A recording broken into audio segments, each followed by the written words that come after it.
গোবিন্দ আমার করেন নীল বসন, পীত বসন, আর দাদা বলরাম করেন নীল বসন। কিন্তু আজ হয়েছে উল্টোটা, গোবিন্দ পড়ে এসেছে কি বলুন তো নীল বসন। তাই দূর থেকে দেখে ভেবেছে বুঝি দাদা বলরাম এসেছে, কিন্তু কাছে আসতে যখন বুঝেছে না বসনটা নীল পড়েছে কিন্তু মানুষটা সেই গোবিন্দই। তখন গোবিন্দের কথা শুনে শ্রীমতী রাধারানী আমার মুখ ফিরিয়ে দেখে তার প্রাণ গোবিন্দ এসেছে। তখন শ্রীমতী রাধারানী বলছে, বধূ সারা দেশে আমি তোমার অপেক্ষায় অপেক্ষায় কাটালাম, তুমি তো এলে না। কিন্তু আজ প্রভাতকালে যখন তোমার মুখচন্দ্র দর্শন হয়েছে তখন আমার দিন ঠিক ভালোই যাবে, ঠিক ভালোই যাবে। ভালো হইল আরে বধূ তুমি সকাল বেলাতে এলে। আচ্ছা মা, সকাল বেলায় আমরা কি করি? ঠাকুর দেবতার মুখ দেখে শুরু করি তো মা, যাতে আমাদের সারা দিন শুভ হয়, ভালোভাবে যায়। রাধারানী বলছি ভালোই হইল আরে বধূ আইলা সকালে, প্রভাতে দেখিল মুখ আমার দিনও যাবে ভালো। সকাল সকাল যখন তোমার বদন চন্দ্র দেখেছি আমার সারা দিন আজকে খুব ভালো যাবে। এই কথা বলে রাধারানী আমার গোবিন্দের মুখের দিকে একভাবে চেয়ে রয়েছে। গোবিন্দ বলছে, বলি ও রাধে তুমি আমার মুখমণি অমন করে তাকিয়ে রয়েছো কেন? কি হয়েছে তোমার?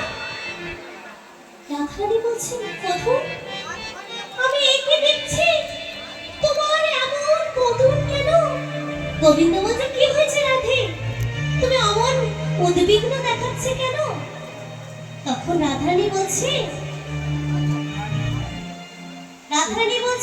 তোমার নীলতে পলক শ্রীমুখ মণ্ডল ঝামর কহে নীল নীলতে পলক শ্রীমুখ মণ্ডল ঝামর কহে নীলতে পলক শ্রীমুখ মণ্ডল ঝামর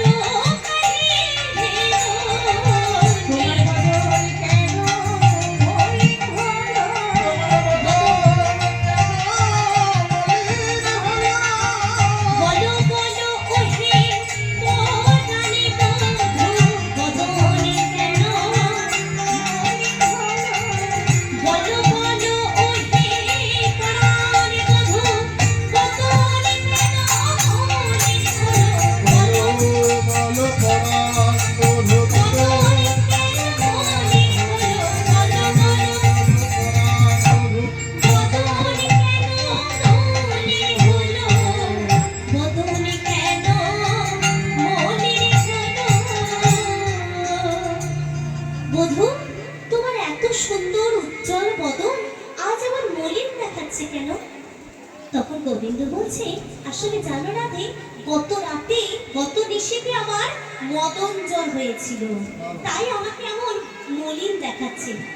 রাধারানী বলেন, কি বললে শোন বধূ, যে এই অপ্রাকৃত মদন মোহন অপ্রাকৃত বৃন্দাবনে কাম বীজ কাম গায়ত্রী যার উপাসক স্থাবর পুরুষ যশিত কিংবা স্থাবর জঙ্গম সাক্ষাৎ মদন মোহন, সে বলে কিনা আমার মদন জ্বর হয়েছিল।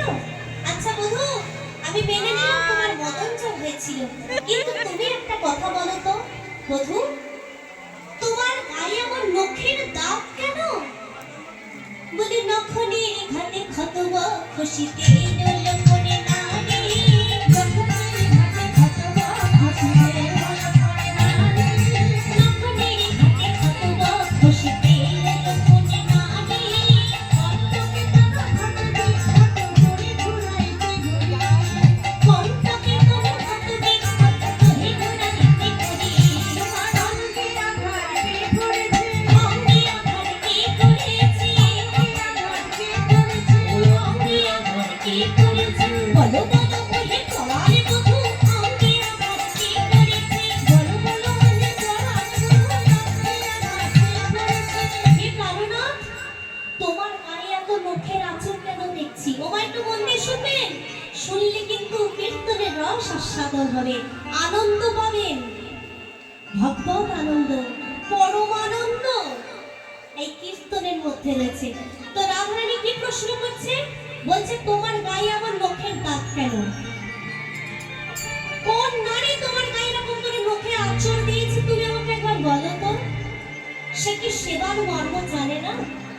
তখন গোবিন্দ আমার কি বলে জানেন, ও রাধে, এই বিষয়ে আসলে ব্যাপারটা কি হয়েছে জানো, গত নিশীথে আমি তোমার কুঞ্জে আসতে গিয়ে না কাঁটার বনে পড়ে গিয়েছিলাম, দিয়ে আমার গায়ে না খুব ক্ষত বিক্ষত দাগ হয়ে গিয়েছে। আচ্ছা মায়েরা, আপনারাই বলুন, রাধারানীর কুঞ্জে আসার আগে গোবিন্দ কোথায় গিয়েছিল? কোথায় গিয়েছিল? মন্দির। এই মা মন দিয়ে শুনছে, বলেছিলাম একটা প্রশ্ন করব, চন্দ্রাবলীর কুঞ্জে, চন্দ্রাবলীর কুঞ্জে গিয়েছিল মা। আচ্ছা মা, আপনারাই বলুন, চন্দ্রাবলীর কুঞ্জটা কি কাঁটার বন? কাঁটার বন নয়, কিন্তু গোবিন্দ কেন বললেন কাঁটার বন? আসলে মা, তত্ত্বটা হচ্ছে চন্দ্রাবলী হলেন ঘৃতরতী আর রাধারানী হলেন মধুরতী। এবার আমি একটা প্রশ্ন করি, বলছি ঘিকে যদি উত্তাপ দিই তাহলে ঘি কি হয়? ঠিক বলেছেন, ঘি গলে যায়, তাই তো মা? একটু জোরে জোরে দেবেন, আমি যেমন কম কম শুনি কানে। ঘিকে যদি উত্তাপ দিই ঘি কি হয়? গলে যায়। গলে যায়। আর মধুকে যদি উত্তাপ দেওয়া হয় তাহলে মধু কি হয়? জমে যায়, ঘনীভূত হয়, তাই না মা? তাতে কি হয়? ভোজনের আস্বাদন বাড়ে, তাই তো? তাই গোবিন্দ আমার গেলেন ঘৃতরতী চন্দ্রাবলীর কাছে, কারণ মধুরতী শ্রীমতী রাধারানীকে উত্তাপ দেওয়ার জন্য। কারণ বিরহের পর যে মিলন, তার থেকে বড় সুখ এই বিশ্বে কিছু নেই। দেখবেন যখন বাড়িতে বাবাদের সাথে ঝগড়া হয়, তো ঝগড়া হয়, ঝগড়া হওয়ার পরে যখন 24 ঘন্টা কথা বন্ধ, মুখ দেখা দেখি বন্ধ, তারপরে যখন বলে, বাবারাই বলে আগে এসে, মায়েরা তো বলবে না, কারণ নারী শক্তি কখনো কারোর কাছে পরাজয় করে নাকি, ঠিক বলছি তো? তোমাদের এটা দেখতে তো কম কম পাচ্ছি আমি, ঠিক বলছি তো বাবা? আচ্ছা, বাড়িতে যদি ঝগড়া হয়, বাবা মায়ের কে আগে কি ক্ষমা চায়? ছেলেরাও। দাদু একদম ঠিক বলেছে, দাদু তুমি একটা হাততালি, ঠিক বলেছে দাদু, একদম। ছেলেরা কিন্তু আগে বলে, মেয়েরা হাজার 10টা মেয়েদের থাকলেও ও মেয়েরা কিছুতেই মাথা নত করবে না, ও ছেলেরাই গিয়ে বলবে, লে শোনো আমার ভুল হয়ে গেছে বাবা, এবারটা ক্ষমা করে দাও, বাপের বাড়ি যেও না, তুমি এখানেই থাকো, তাই না মা?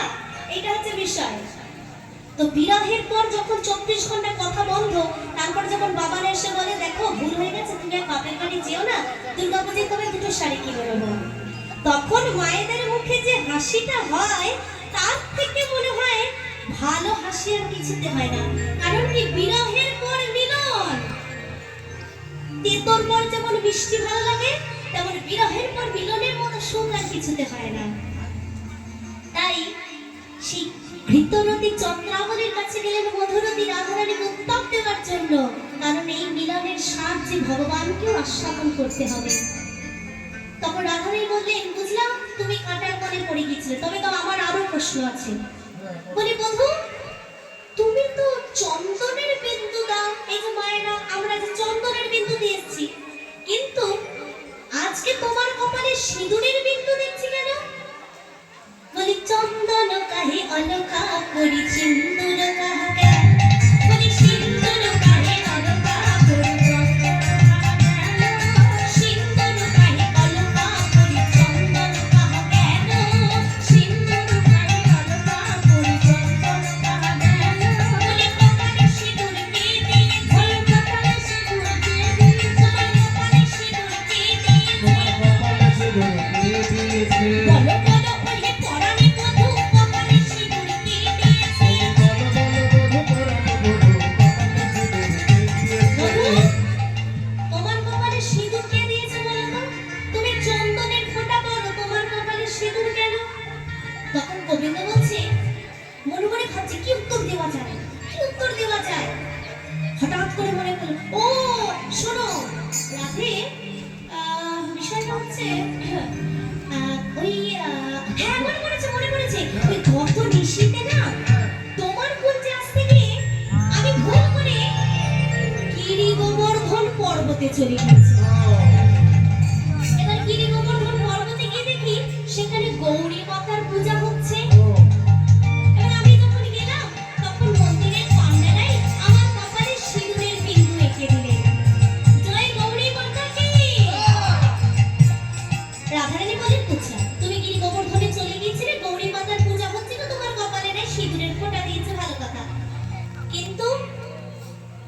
গোবিন্দ, তোমাকে আমার আরো একটা প্রশ্ন আছে। হ্যাঁ বলো। বলি অঞ্জন কাহি কণ্ঠ স্থলে বিধি খণ্ডন অধরে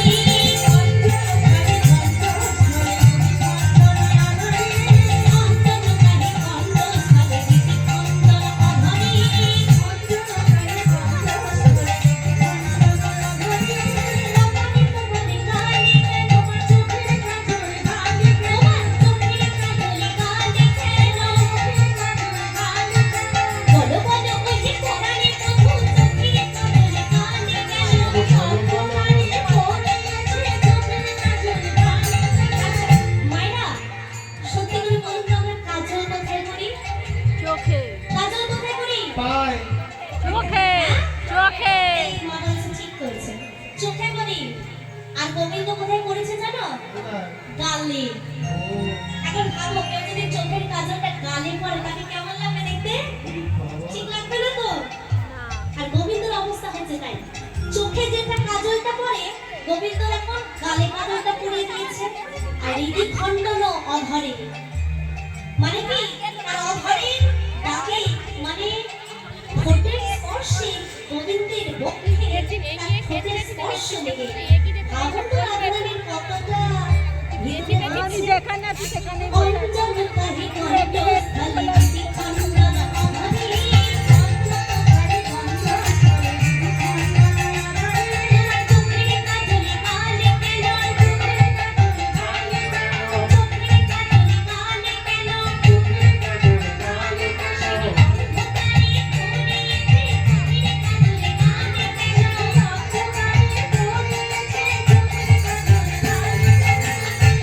গোবিন্দ আর কোনো উত্তর দিতে পারছে না, কি করবে?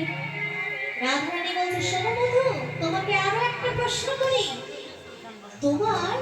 তুমি তো পিত্ত বর্ষণ করো, কিন্তু তুমি আজকে নীল বর্ষণ করেছো কেন? গোবিন্দ আমার রাধারানীর প্রশ্ন মানে চর্চরিত, কত মিথ্যা বলবে, আর মিথ্যা বলে পারছে না। কিন্তু তারপরেও গোবিন্দ তোমার চতুরের শিরোমণি, ঠিক একটা উত্তর বার করে ফেলেছে। মানে বুঝলেন বাবা, এক মিথ্যা ঢাকতে হাজার মিথ্যার কে আশ্রয় করতে হচ্ছে।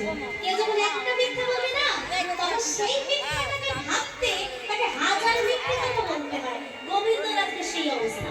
এই এক মিথ্যা হয়তো চন্দ্রাবলীর কুঞ্চি গিয়ে যেতে রাধারানীকে বলবে না, এই মিথ্যাকে ঢাকতে গোবিন্দকে এবার হাজার হাজার মিথ্যা কথা বলতে হচ্ছে। বলছে নীল বর্ষণ করছে কেন? রাধারানী জিজ্ঞাসা করছে। বলছি আসলে বিষয়টা হচ্ছে, শোনো রাধে, গত নিশীতে নন্দাবাই, আমি আর দাদা বলরাম একই কক্ষে শুয়েছিলাম, একই কক্ষে শয়ন করেছিলাম। হ্যাঁ। এখন রাত্রিবেলা হঠাৎ আমার তোমার কথা মনে পড়ে গিয়েছে। আর আমি কি করেছি, তাড়াতাড়ি করে আমার দাদা বলরামের যে পোশাকটি রাখা ছিল না, সেটা গায়ের মধ্যে জড়িয়ে চলে এসেছি। সেই জন্য আমার দাদার পোশাকটা পরে চলে এসেছি। রাধে কি করবো বলো? সখীগণ বলছে, ও বলি তোমার রাধা পুরুষ না নারী? তোমার দাদা পুরুষ না নারী? গোবিন্দ বলছে, কেন আমার দাদা পুরুষ? বলছে তাহলে তো আমার দাদার একটি শখ আছে নাকি? কিসের শখ বলুন তো মা? মহিলাদের পোশাক পরা। গোবিন্দ তো বুঝতে পারছে না কি হয়েছে। আসলে ব্যাপারটা হয়েছে, এই যে আমার মা বোনেরাও একটা শাড়ি পরেছে, আমার বাবা এদিকে হয়তো একটা এই একই রঙের একটা জামা পরেছে, কিন্তু আমার মায়ের শাড়ির যে রংটা আর আমার বাবার যে জামার রংটা এক হতে পারে। হতেই পারে তুমি নীল শাড়ি পরেছো, সেও নীল জামা পরেছে, করতেই পারে। কিন্তু আমার মায়ের শাড়িতে যদি বাবা গায়ে পরে কেমন লাগবে? এইখানে বিষয়টা হচ্ছে, মানে গোবিন্দ জানেই না যে তার গায়ে কিন্তু একটা মহিলাদের পোশাক পরা, কারণ চন্দ্রাবলী তিনি হচ্ছেন রাধারানীর জেঠতুতো বোন। এবারে দেখছে রাধারানীকে জব্দ করার জন্য একটু একটু হিংসা, তো কেন জানো? গোবিন্দ তো রাধারানীর কাছে যায়, চন্দ্রাবলীর কাছে আসে না। তাই মনে মনে ভাবছে চন্দ্রাবলী, আজকে রাধারানীকে এমন শিক্ষা দেব সারা জীবন মনে রাখবে। সেই জন্য রাগানোর জন্য কি করেছে, নিজের গায়ের অঙ্গের শাড়িটি গোবিন্দকে পরিয়ে দিয়েছে। আর গোবিন্দ আমার রাধারানীর ভয়ে চন্দ্রাবলীর কুঞ্জ থেকে বেরিয়ে রাধারানীর কুঞ্জে চলে এসেছে, আয়নাতে একটা নিজেকে দেখেও নেই। এবার এসে পড়ে গেছে বিপদ, কারণ তার পরনে তো মহিলাদের পোশাক। গোবিন্দ বুঝলেন আমি এবার ধরা পড়ে গেছি, আর কোনো মিথ্যে বলা যাবে না। এদিকে রাধারানী আমার গোবিন্দের এমন অবস্থা দেখে চরম মান করে বসে, আর গোবিন্দ কি করলেন, এক পা দু পা করে কুঞ্চির এক পাশে গিয়ে দাঁড়ালেন। আর গোবিন্দ বললেন ভাবছে, আজ আমার প্রিয় বই আমার উপর বড় হয়ে গেল, আমার উপর বড় অভিমান করেছে, তার মান ভাঙানো ছাড়া আর কোনো উপায় নেই। তাই গোবিন্দ আমার এক পা দু পা করে এলেন রাধারানীর চরণ কমলে। সেই চরণে এসে রাধারানীর দুটি চরণ কমল নিজের হাতের উপরে নিয়ে সেটিকে বক্ষের উপরে ধারণ করেছেন। বক্ষের উপরে ধারণ করে বলছেন, রাধারানী তুমি আমায় করুণা করো, তুমি আমায় দয়া করো, তোমার বিনে বৃন্দাবনে আমি আর কোথায় যাব, আমার আর কোথায় যাওয়ার জায়গা নেই, তুমি আমায় দয়া করো, করুণা করো। এত করে প্রাণ গোবিন্দ আমার রাধারানীর চরণ ধরে সাজছে, কিন্তু শ্রীমতী রাধারানী একবারের জন্য গোবিন্দের দিকে ফিরে চাইলেন না। গোবিন্দ আমার এত করে সাজছে, তবু রাধারানীর মান ভাঙছে না। গোবিন্দ বলছেন, দেখো রাধে, তুমি যদি আমার ডাকে সাড়া না দাও তবে আমি কি করবো জানো, আমি ওই রাধা কুণ্ডে গিয়ে জলে ঝাঁপ দিয়ে আমার প্রাণ ত্যাগ করবো, আমি আমার প্রাণ বিসর্জন করবো যমুনার জলে ঝাঁপ দিয়ে, রাধা কুণ্ডে জলে ঝাঁপ দিয়ে।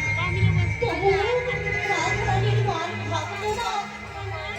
তখন গোবিন্দ আমার এক পা দু পা করে কুঞ্জন ছেড়ে চলে যাচ্ছে। কেমন করে যাচ্ছে জানো মা, এক পা করে যাচ্ছে আর দু পা করে ফিরছি, এক পা করে যাচ্ছে আর দু পা করে ফিরছে।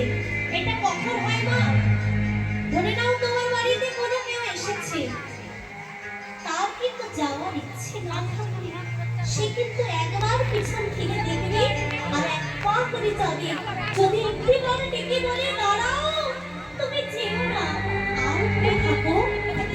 যেন গোবিন্দ আমার মনে মনে ভাবছে, যদি রাধারানী আমায় একবার ডেকে বলে, হে প্রাণনাথ, আমার আর মান নেই, তুমি এসো এসো আমার কাছে এসো, কিন্তু রাধারানীর মান ভাঙল না। তখন গোবিন্দ আমার এক পা দু পা করে কুঞ্জ ছেড়ে চলে গেলেন।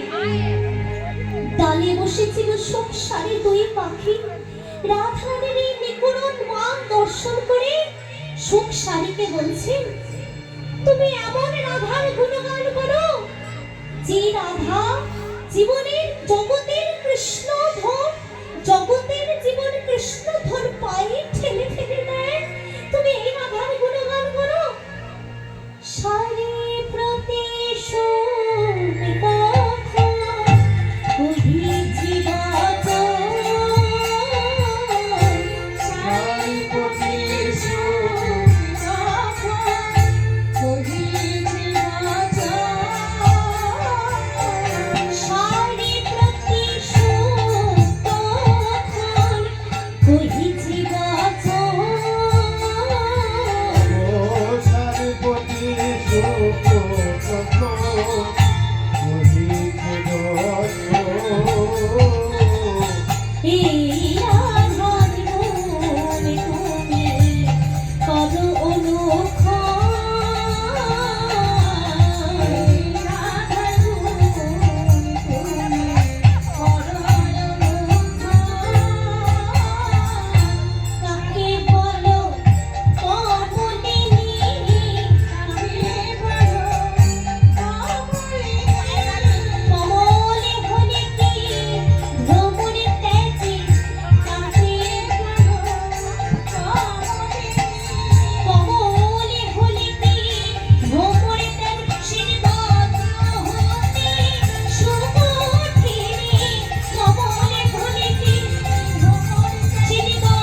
আচ্ছা শাড়ি, তুমি যে দিন রাত রাধা রাধা করো, রাধা রানীর গুণ গাও, তুমি এই রাধার গুণ গাও যে রাধা জগতের জীবন কৃষ্ণ ধনকে পায়ে ঠেলে ফেলে দেয়, একবারের জন্য যে কৃষ্ণের মুখপানে চাইল না, তুমি এই রাধার গুণগান করো।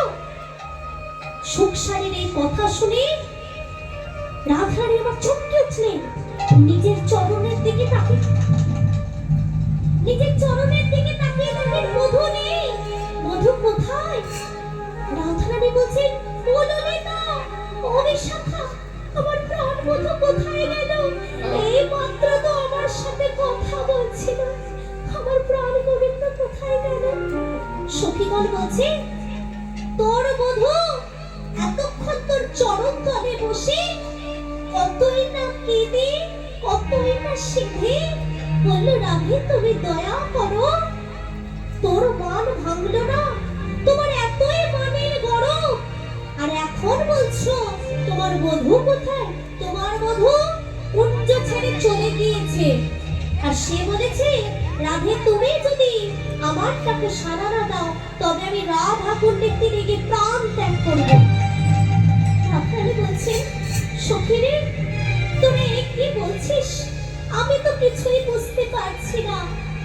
আসলে মা, যখন গোবিন্দ রাধারানীর চরণ তলে বসে সাজছিল না, তখন রাধারানী অন্তর দিয়ে গোবিন্দের সাথে কথোপকথন করছিল, তিনি নিজের অন্তরে গোবিন্দকে আস্বাদন করছিলেন। দেখবেন একটা বিষয়, যখন আপনি খুব গভীর চিন্তায় মগ্ন হবেন, পাশ থেকে কেউ 10 বার ডেকে গেলেও আপনি কিন্তু শুনতে পাবেন না, এমনই গভীর চিন্তা। তেমনি রাধারানী আমার নিজের অন্তরে কৃষ্ণকে আস্বাদন করছিলেন, তাই গোবিন্দ কখন যে চলে গেছে রাধারানীর সেদিকে খেয়াল ছিল না।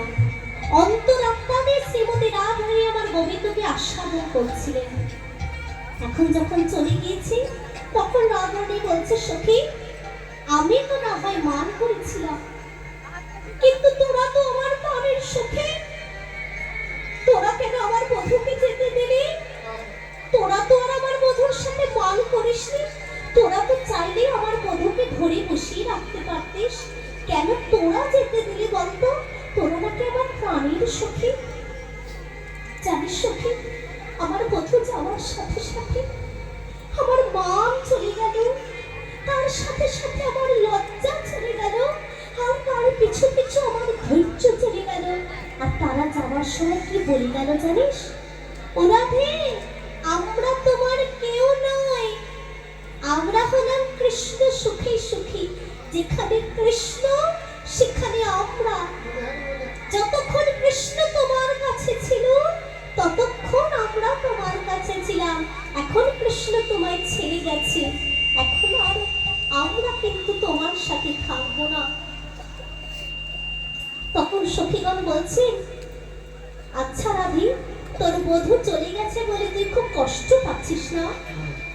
যখন আমরা বলেছিলাম তুই ওই গোবিন্দের বাঁশি শুনিস না, ওর রূপে নয়ন দিস না, ওর সাথে প্রেম করিস না, তখন কি বলেছিলিস?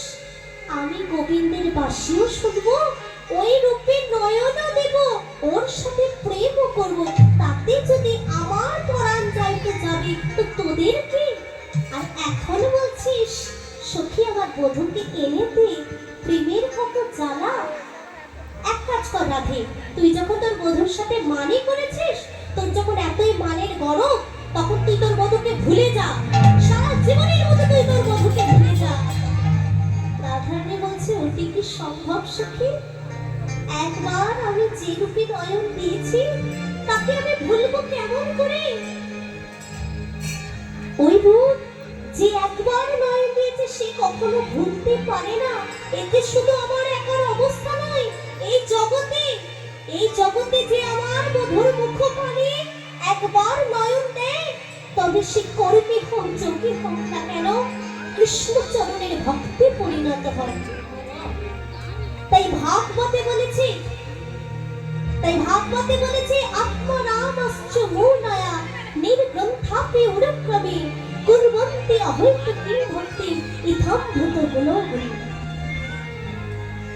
বলছি ভাগবতে বলেছে আত্মারামস্য মূলয়া নির্গ্রন্থাপি অনুক্রমে পূর্বন্তে হয়তো কিং ভক্তি ইথাম ভূত গুণহরি। অর্থাৎ এই জগতে যে সকল মুনি ঋষিগণ রয়েছে যারা এই সমস্ত সাংসারিক বন্ধন হতে মুক্ত, তারাও কিন্তু সেই শ্রীহরির এমন গুণী এবং রূপী মহাবিষ্ট এবং শুদ্ধ ভক্তিতে আকৃষ্ট তার এমন গুণের জন্য। এটির অর্থ বলছে all different varieties of atma ramas, those who take pleasure in the atma or spirit self, though specially established on the path of self-realization, though freed from all kinds of material bondage, desire to render unalloyed devotion unto the personality of Godhead, desire to render unalloyed devotional service unto the personality of Godhead. This means that the Lord possesses transcendental qualities and that can attract everyone, including liberated souls. মানে যারা এই সাংসারিক বন্ধন থেকে মুক্ত তাদেরকেও কিন্তু প্রভু আকৃষ্ট করে নেন তার রূপমাধুর্য ছাড়া। আমি তো সাধারণ নারী, আমি ওই প্রভুর রূপমানে নয়ন দেখছি, আমি তার প্রতি আকৃষ্ট হব না? রাধারানী এই কথা বলছে আর এই কথা বলে বলে কাঁদছেন। বলছে একবার যে প্রভুর মুখপানে যায় সে তো পাগল হয়ে যায়। অবৈতব কৃষ্ণ প্রেম যেন যমুনদ হেম, এই প্রেম মৃণকে না হয়, যদি হয় যোগ না হয় বিয়োগ, বিয়োগ হইলে কভু না জয়। মা, প্রেম তো অনেক ধরনের হয়। এই যে এখনকার প্রজন্ম তারা বলে আমরাও প্রেম করছি, রাধা গোবিন্দ প্রেম করেছেন, দুটোই বুঝি এক। কিন্তু না, সকাম আর নিষ্কামের মধ্যে পার্থক্য আছে, এটা তাদেরকে বলবেন। এই প্রেম সকাম প্রেম, আজ এর প্রতি আকৃষ্ট তো কাল তার প্রতি, কিন্তু রাধা গোবিন্দের যে প্রেম সে হলো নিষ্কাম প্রেম। সেই প্রেমের অর্থ বোঝার ক্ষমতা এই ত্রিলোকে কারো কারো হয় না। সেই প্রেমের শুধু গুণমাধুর্য আস্বাদন আংশিক রূপে করতে পারে, সম্পূর্ণ রূপে নয়। তাই বলছে অবৈতব কৃষ্ণ প্রেম যেন যমুনদ হেম, এই প্রেম মৃণকে না হয়, যদি হয় যোগ, যদি একবার হয়, না হয় বিয়োগ, তবে তা কখনো ছেড়ে যায় না। বিয়োগ হইলে কভু না জয়। যদি তার সাথে একবার ছাড়াছাড়ি হয় তবে সে আর বেঁচে থাকে না, সে মরে যায়। তাই রাধারানী বলছেন আমি পীড়িত করিয়া ছুরিয়া ছুরিয়া মরি। তাই রাধারানী বলছেন আমি শুনিয়া দেখিল, দেখিয়া ভুলিল, ভুলিয়া পীড়িত হইল। আমি দেখিয়া ভুলিল, ভুলিয়া পীড়িত হইল। পীড়িত বিচ্ছেদ না রহে পরা, ছুরিয়া ছুরিয়া মরিল। পীড়িত বিচ্ছেদ না রহে পরা, ছুরিয়া ছুরিয়া মরিল। সখিনী, আমি শুনিয়া দেখিল, দেখিয়া ভুলিল, ভুলিয়া পীড়িত হইল। পীড়িত বিচ্ছেদে না রহে পরা, ছুরিয়া ছুরিয়া মরিল। আমি একেবারে মরলাম না, আমি দগ্ধে দগ্ধে মরলাম। রাধারানী আমার কৃষ্ণ কথা বলতে বলতে খুব কাঁদছেন। হঠাৎ দেখলেন দূর থেকে এলো বৃন্দাবতী। বৃন্দাবতী এসে বলছেন, বৃন্দাবতীকে দেখে রাধারানীর মনে আনন্দে ধরে না। কারণ মা, বৃন্দাবতী সবসময় রাধারানীকে গোবিন্দের সাথে মিলিয়ে দিতে খুব সহযোগিতা করেন।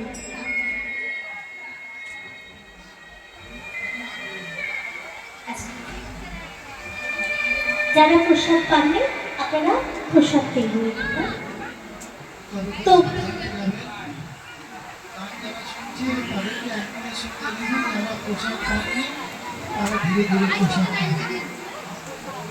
আচ্ছা মা, বৃন্দাবতীতে এতক্ষণ আসলেন, বৃন্দাবতীতে এসে তখন রাধারানীকে বলছে, বলি ও রাধে, তুই কাঁদছিস কেন? তুই কাঁদছিস কেন? তোর কি হয়েছে? তখন রাধারানী বলছে, সখী, আমার বধূ আমায় ছেড়ে চলে গিয়েছে। বৃন্দাবতী বলছে, ও বুঝেছি, তুই মান করেছিস। তা বলি বলি আমার ঘরে ঘরে মান কে না করে? তাও তো মান করেছিস আপন বধূর সঙ্গে। এই বৃন্দাবনে গিয়ে দেখে আয় তো, ঘরে ঘরে এরকম মান কে না করে? আচ্ছা মায়েরা, বাড়িতে ঝগড়া হয় তো? আজকে এর সাথে তো কাল ওর সাথে ঝগড়া হয় বাড়িতে। একটা কথা মনে রাখবেন, ঝগড়া যদি হয় তবে সেটা হচ্ছে সুসম্পর্ক, আর যদি ঝগড়া বিবাদ না হয় তাহলে কিন্তু সেটা ঠিক না। কেন বলুন তো? যেখানে বা প্রেম সেখানেই হচ্ছে অভিমান। প্রেম যদি না থাকে সেখানে কোনো অভিমান থাকে না। কেন বলুন তো? প্রেম হয় নিজের মানুষের সাথে, আর সেখান থেকে অভিমানের জন্ম নেয়। আর যদি পরলোক হয় তার সাথে না প্রেম না অভিমান, তাই নিজের লোকের সাথে অভিমান হওয়াটা কিন্তু স্বাভাবিক বিষয়। তাই বৃন্দাবতী বলছে, ঘরে ঘরে মান কে না করে? তা বলি তুই মান করেছিস আপন বধূর সাথে, তুই তো তোর নিজের বধূর সাথে মান করেছিস, পরলোকের সাথে তো করিসনি। তবে তুই এখন মান করে কাঁদিস কেন? শোন রাধে, তুই চিন্তা করিস না, আমরা তো আছি। তুই তো জানিস আমরা কেমন, তুই তো জানিস আসলে রাধারানীর সখীরা হচ্ছেন খুব চালাক চতুর। ওদেরকে গোবিন্দ ভয় করে চলে, এমনই চালাক রাধারানীর সখীগণ।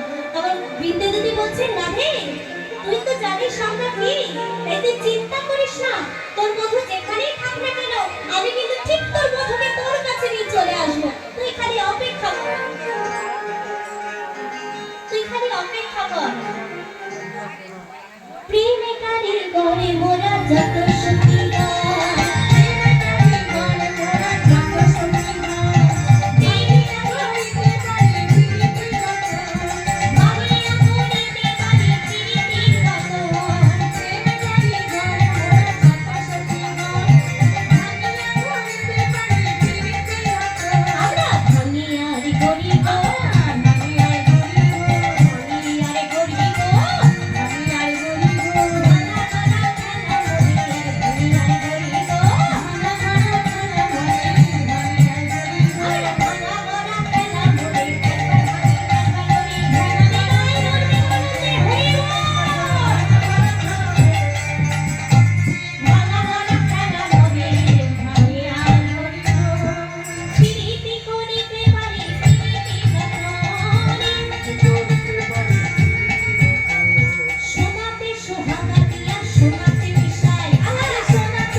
তুই তো জানিস আমরা যেমন ভাঙতে পারি তেমন গড়তে পারি।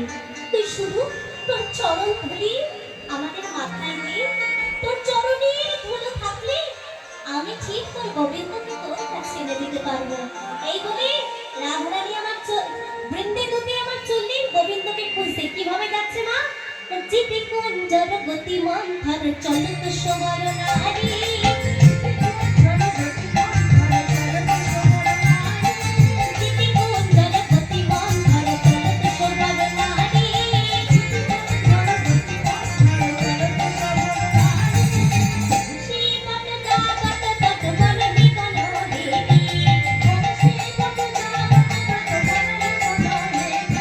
মদন কুণ্ড শ্যাম কুণ্ড রাধা